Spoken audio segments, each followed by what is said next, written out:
Mariana, com o olhar perdido, diz que não pode mais continuar escondendo aquilo.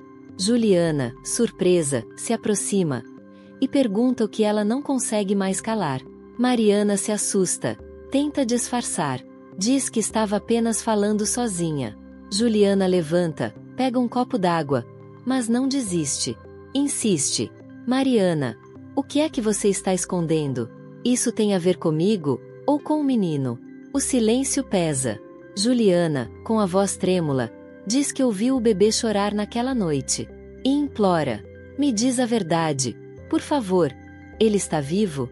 Mariana, abalada, tenta se conter, mas as lágrimas caem.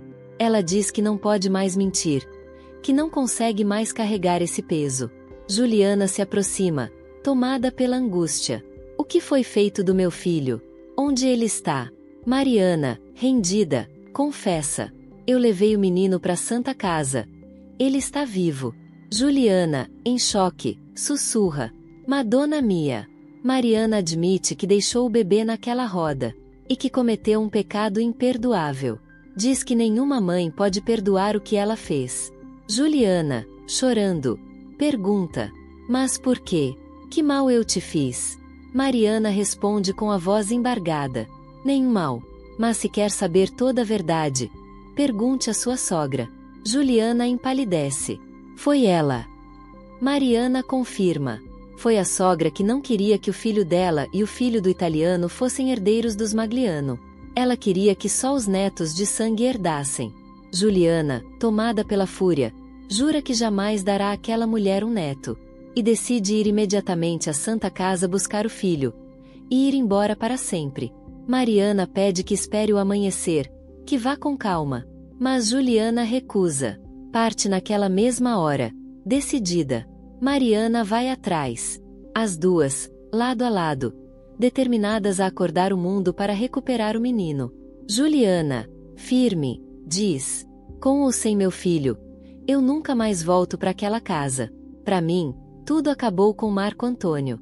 Mariana chama Damião e pede que os acompanhe.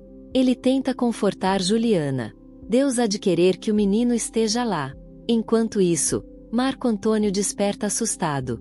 Procura Juliana por toda a casa, mas ela sumiu. Luía aparece e pergunta o que está acontecendo. Minha mulher desapareceu, diz ele, desesperado. Luía então conta que Juliana saiu com Dona Mariana. Marco Antônio fica em pânico. Para onde elas foram? Luía respira fundo e diz: foram até a Santa Casa. Ele se desespera ainda mais.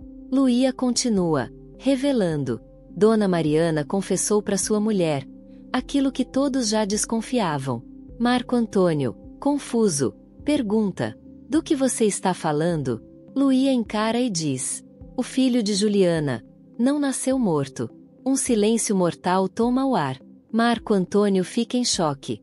Luía continua: foi a própria mãe do senhor quem mandou Dona Mariana levar o bebê para a roda dos enjeitados, para se livrarem da criança. Ele nega com veemência: minha mãe jamais faria isso. Mas Luía insiste: eu ouvi o choro daquela criança. Antônia também ouviu. O bebê saiu dali, vivo. Marco Antônio, tomado pela fúria, corre pelo corredor. Invade o quarto da mãe gritando: o que a senhora fez? Janete desperta assustada, tenta repreendê-lo, mas ele explode, chamando-a de maldita. Repetidas vezes. Francesco chega, sem entender nada. Marco Antônio grita: pergunte à sua esposa. Pergunte o que ela fez com o filho de Juliana. Diante da confusão, a verdade vem à tona. Janete havia mentido. O bebê não nasceu morto. Nasceu com vida. Francesco, chocado, pergunta: como isso é possível? Marco Antônio, com a voz quebrada, responde: ela mandou Mariana levar o menino para a roda dos enjeitados da Santa Casa. Ao ouvir a gravidade da acusação, Francesco se desespera. Ele exige explicações. Quer entender até onde a mulher foi capaz de ir. Janete, fora de si, responde com arrogância. Confessa, sem o menor remorso. Diz que fez tudo para não ter um neto bastardo na família.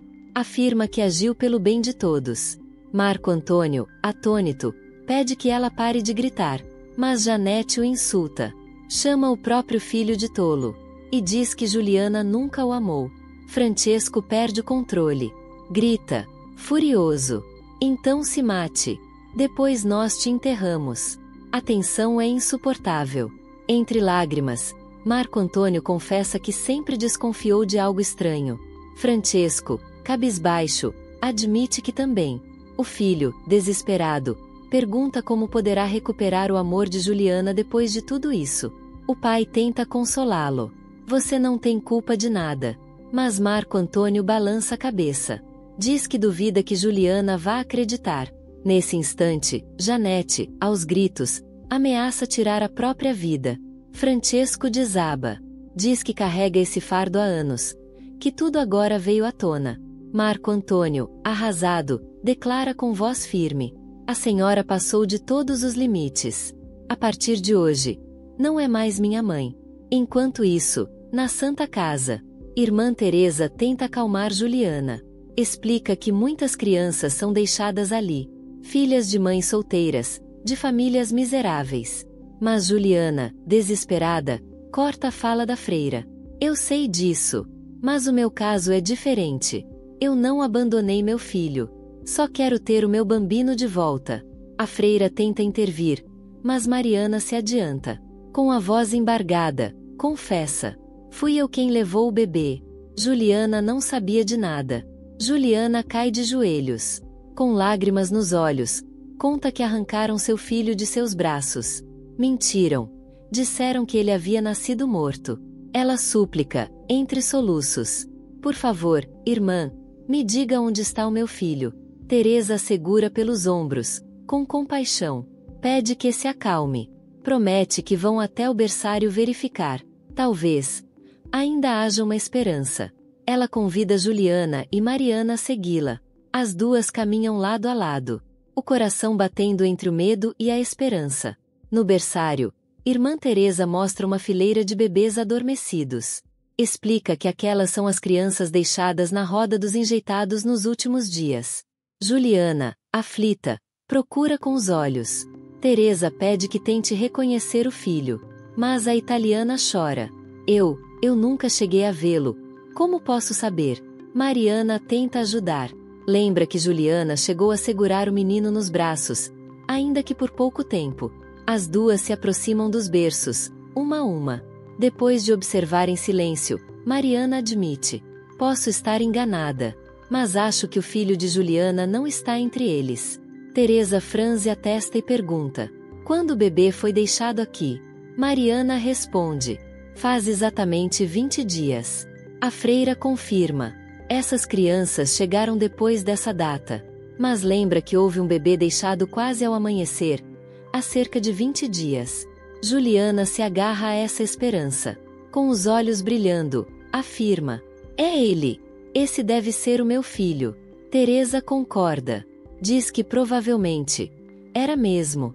Juliana, tomada pela angústia, pergunta. O que foi feito dele? Onde está o meu menino? Irmã Teresa baixa a cabeça, com pesar. Revela. O bebê foi adotado e já foi levado daqui. Me perdoe, minha filha. Mariana, aflita, pergunta o que ainda podem fazer. Mas Teresa responde, com tristeza. Se for a criança em que estou pensando, nada mais pode ser feito. O silêncio toma conta do quarto. Juliana cobre o rosto com as mãos e desaba em prantos. Juliana se recusa a aceitar. Grita que é a mãe do menino, que aquele bebê é o seu filho, e que ainda há algo a ser feito. Com cuidado, Irmã Teresa tenta explicar. Fala com calma, mas firmeza. Minha filha, não posso revelar muito, mas, se realmente era o seu bebê, ele foi levado por um casal. Eles se encantaram por ele, e já o registraram como filho legítimo. Juliana repete, entre soluços e dor. É o meu filho, o meu bambino. A freira, comovida, confessa que, em todos os anos ali, nunca, jamais, uma mãe havia voltado para buscar a criança deixada na roda dos enjeitados. Juliana grita, desesperada. Mas eu não o deixei. Eu vim buscá-lo. Teresa lamenta. Baixa os olhos. E diz com tristeza: nada posso fazer. O menino agora tem outros pais. Juliana cai de joelhos. Chora sem parar. Entre soluços, repete apenas: meu bambino, meu menino. A realidade da perda golpeia. Irreversível. Juliana vai embora, arrasada. Mais tarde, na Santa Casa, Irmã Teresa conta às outras irmãs o que aconteceu. Diz que Juliana chegou de madrugada, exausta, desesperada, e que teve muita pena dela. Irmã Letícia, comovida, pergunta: aquela criança era mesmo filho daquela mulher? Teresa confirma: tudo indica que sim. Letícia fica horrorizada. Como alguém pode tirar um bebê dos braços da própria mãe e deixá-lo aqui? Teresa suspira. O mais grave é que se trata de uma família importante. Letícia hesita e pergunta: a senhora vai revelar o nome do casal espanhol que levou o menino? Teresa, firme, responde: não. Quem teria coragem de arrancar uma criança dos braços da mulher que agora o cria com tanto amor? Isso não pode ser feito. Nem me seria permitido. Letícia insiste: mas, isso é justo? Teresa, com pesar, admite: talvez não seja, mas são as regras. E, por mais dolorosas que sejam, precisam ser cumpridas. Enquanto isso, Juliana chega de volta à mansão dos Magliano. Entra tomada pela raiva e pela dor. Quero falar com a mãe de Marco Antônio. Grita. Ele tenta impedir. Ela está trancada no quarto. Juliana. Não adianta. Francesco tenta acalmá-la. Filha. Por favor. Mas Juliana explode. Eu não sou sua filha. Eu amaldiçoo o dia em que o Senhor me tirou daquele porto. O dia em que arruinaram a minha vida. Aponta para pai e filho. Nenhum dos dois tem nada a ver com a minha história. Marco Antônio tenta se aproximar. Amor, Mia, me escuta. Mas ela o despreza. Grita. Eu te odeio. Nunca fui realmente sua mulher. Eu amo o pai do meu filho. O homem que vocês me roubaram. Mariana tenta intervir. Juliana, por favor, calma. Mas Juliana responde com os olhos em chamas. Calma. Eu nunca mais vou ter calma nesta vida maldita. Quero ver aquela bruxa, a sua mãe. Vou arrancar os olhos dela. Marco Antônio implora. Não faz isso. Nesse momento, Janete surge na porta, gritando: larga essa italiana, Marco Antônio. Francesco, furioso, ordena: volte pro seu quarto, Janete. Mas ela avança. Insulta Juliana. Uma italiana grávida, ousando tocar em um Magliano. Juliana grita: maledeta! E dá um tapa na sogra. As duas se agarram, rolando pelo chão em meio aos gritos. Juliana se levanta ofegante, com o rosto marcado de lágrimas e raiva. Eu não fico mais um minuto nesta casa maldita. Vou encontrar meu filho. E ninguém vai me impedir. Ela invoca Deus, com a voz quebrada. Ninguém vai tirar o meu bambino. Marco tenta falar, mas ela não o ouve. Ele jura por Deus que não sabia de nada. Que nem ele, nem o pai tinham culpa. Mas Juliana o corta. Basta. Entre nós dois, acabou. Marco, desesperado, insiste. Você é minha mulher. Meu pai te adora. Juliana o encara, fria. Não quero saber. Não acredito mais em vocês. Ele pergunta, em desespero: pra onde vai? Ela responde, decidida: não sei. Só sei que vou encontrar o meu filho. Recusa qualquer ajuda. Eu te desprezo, Marco Antônio. Ele pergunta: que mal eu te fiz? Ela o olha com ódio. Você é filho da sua mãe. E isso basta. Pra eu te odiar o resto da vida. Juliana manda que saia da frente. Passa por ele, com passos firmes. Marco a chama. Mas ela não olha para trás. Juliana está decidida. Com o rosto firme, mas o coração em pedaços, anuncia que vai embora daquela casa. A casa dos Magliano. Que um dia ela acreditou ser o abrigo do amor. Francesco tenta impedir. A voz dele treme. É o desespero de um pai que vê tudo desmoronar. Pede que ela fique.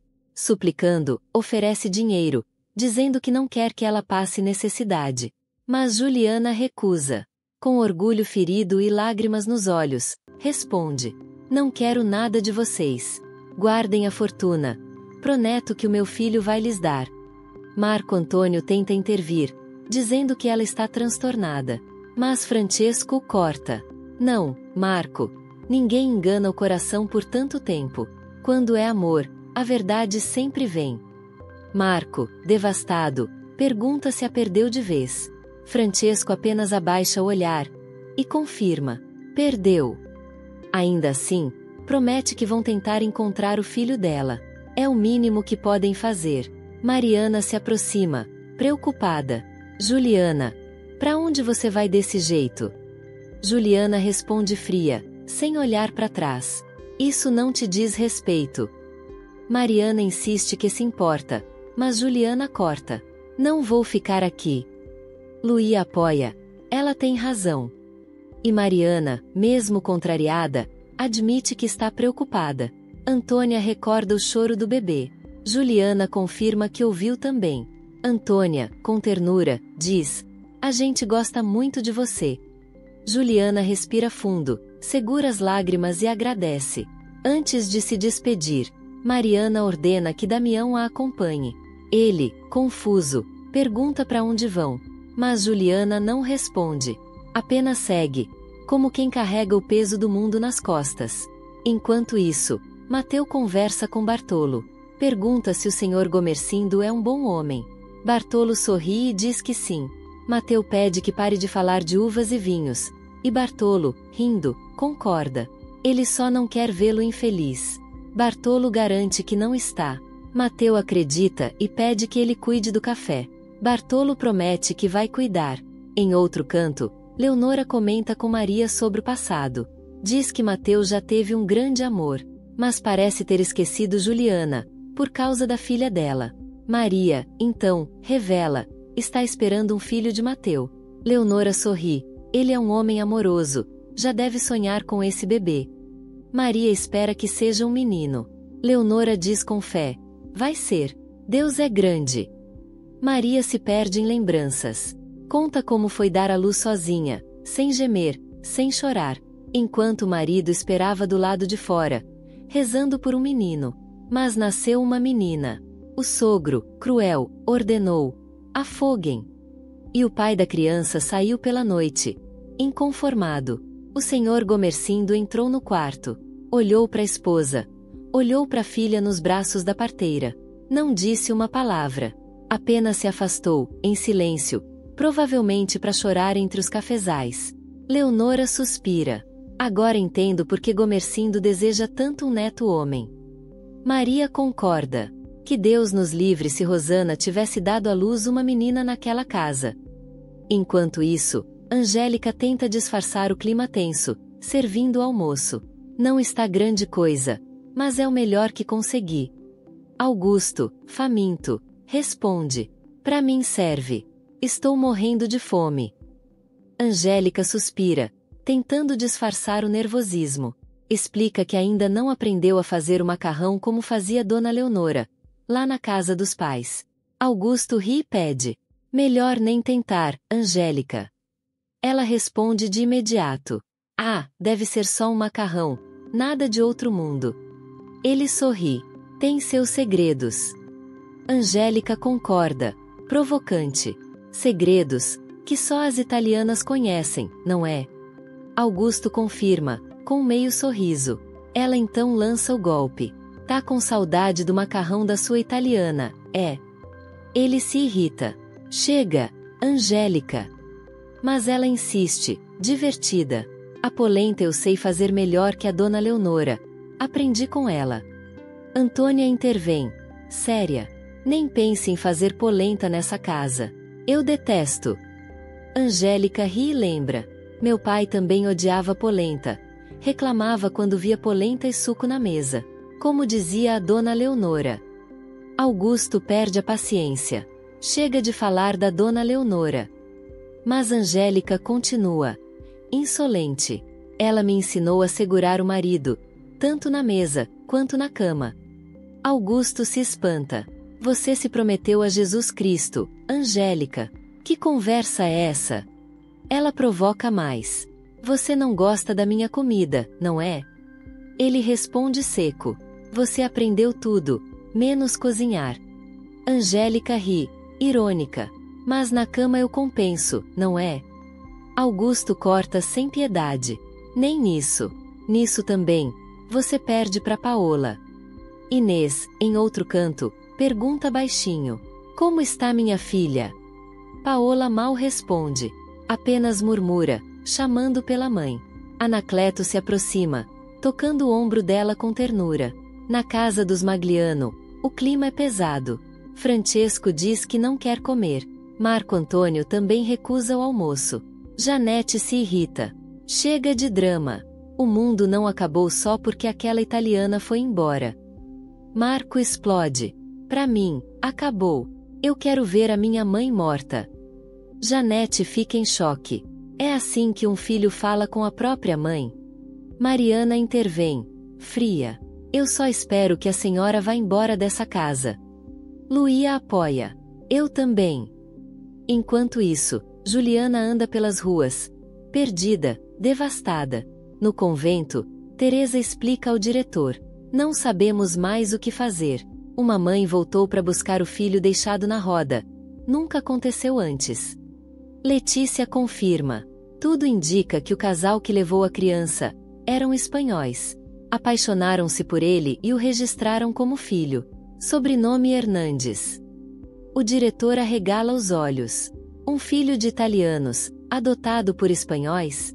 Já sabemos quem são, mas é melhor esquecer. Essa história envolve os Magliano. E ninguém quer mexer nesse vespeiro. Letícia pergunta o que será do menino. O diretor responde. O garoto está em boas mãos. Fiquem tranquilas. De volta à mansão, Janete solta a bomba. Mariana, está despedida. Mariana, firme, apenas diz. Já esperava por isso. Janete continua. Arrume suas coisas e vá embora. Antônia e Luía ficam. Mas Luía se adianta. Não, eu também estou saindo. Janete se espanta. O quê? Você vai me deixar também? Luía encara com desprezo. Depois de tudo que vi aqui, não posso ficar. Janete rebate. Ninguém viu nada. Antônia